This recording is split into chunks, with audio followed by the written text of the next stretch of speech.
సింహరాశి వారికి శ్రీ పరాభవనమ సంవత్సరంలో ఒకవైపు అష్టమ శని సంచార స్థితి జరుగుతూ వచ్చినటువంటి ఉగాది పండగ సందర్భంగా వీరి యొక్క ఆదాయ వ్యయాలతో రాజయోగాన్ని ఎలా పొందాలో ఈ వీడియోలో సవివరంగా సంపూర్ణంగా తెలుసుకుందాం. సింహరాశిలో ఏ నక్షత్రాలు వస్తాయనగా మఖా నక్షత్రంలోని 4 పాదాలు, పుబ్బా నక్షత్రంలో 4 పాదాలు, ఉత్తరా నక్షత్రంలోని 1 పాదం కలిపితే సింహరాశి. రాశాధిపతి రవి భగవానుడు.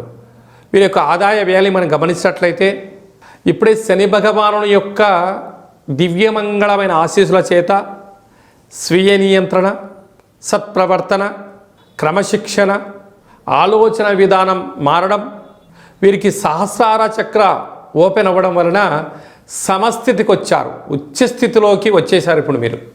కనుకనే వీరి యొక్క ఆదాయం 7, వ్యయం కూడా 7. ఎందుకనగా ప్రతి విషయాన్ని క్షుణ్ణంగా పరిశీలించి విషయ పరిజ్ఞానం చేత జీవితం జ్ఞానం బోధపడింది. ఎంత ఖర్చులు ఉన్నాయో అంత ఖర్చుకు ధనం రాబోతుంది. తృప్తి చెందడం నేర్చుకున్నారు కనుక మీకన్నా అదృష్టవంతులు ఎవరు లేరు అని చెప్పి కూడా గమనించాలి. అలాగనే రాజ్యపూజ్యం 5, అవమానం 5. కనుక మీరు ధర్మబద్ధంగా ఉండడం, ఆధ్యాత్మిక చింతనగా ఉండడం, ఉండబడిన వాటితో తృప్తి చెందడం నేర్చుకున్నారు కనుకనే మీకన్నా నాయకుడు లేరు అని చెప్పి గమనించాలి.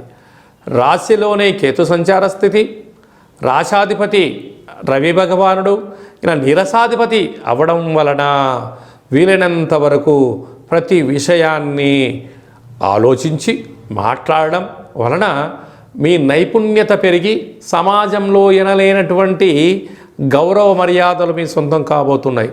2వ స్థానాధిపతి బుధుడు విశేషంగా మీరు ధాన్యాధిపతి అవ్వడం వలన ఆహార ఉత్పత్తులు, దాన ధర్మ కార్యక్రమాలు, సేవారంగ కార్యక్రమాలలో మీరు పాల్గొనడం వలన మంచి బుద్ధి, మంచి సత్ప్రవర్తన వలన ఐశ్వర్య జీవితాన్ని కూడా మీరు పొందబోతున్నారు.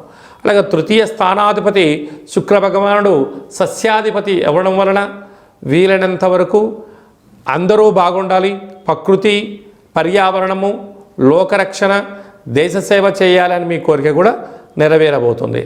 అర్ధాష్టమ రాశాధిపతి కుజభగవానుడు మంత్రివర్యులు అవడం వలన కొద్దిపాటి యంత్రాలతో, ఆయుధాలతో, ప్రభుత్వపు అధికారులతో, పోలీస్ శాఖ, రక్షణ శాఖతో న్యాయపరమైనటువంటి చిక్కులు కనపడుతున్నాయి.